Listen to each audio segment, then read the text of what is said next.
நம்ம வேலுநாச்சியார் அம்மாவோட பிறந்த நாள். அதாவது தமிழக அரசியலேயே பெண் கொள்கை தலைவரை கொண்ட ஒரே கட்சி தமிழக வெற்றி கழகம் தான். கொள்கை உள்ள கட்சி. நாட்டில் இல்ல, இந்தியாலேயே எந்த கட்சியுமே பெண் கொள்கை தலைவர் கொண்டு வந்ததும் இல்ல, வச்சதும் கிடையாது. தைரியமா இறங்கி வச்ச ஒரே ஆள், பெண்களை வச்சு நம்மளால ஜெயிக்க முடியும்னு காட்ட ஒரே ஆள் எங்க தளபதி வெற்றி கழகம் விஜய் அண்ணன் மட்டும்தான்.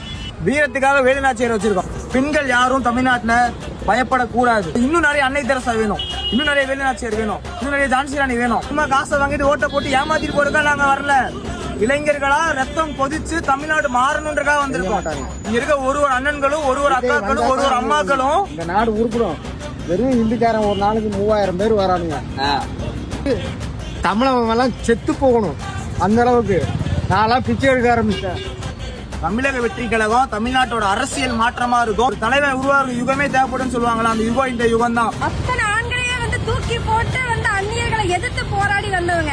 பெண்கள் எதுக்குமே பயப்படாம எல்லா விஷயத்திலும் ஃபேஸ் பண்ண ரெடியா இருங்க. ஃபர்ஸ்ட் பெண்களுக்கு சுத்தமா பாதுகாப்பு இல்ல. அனைத்து பெண்களுமே ஒரு நல்ல மாற்றத்தை கொண்டு வரணும். நீங்க தான் நமக்கு நடக்கிற பிரச்சனைய நம்மளே கேட்கலன்னா வேற யாரு கேட்பா?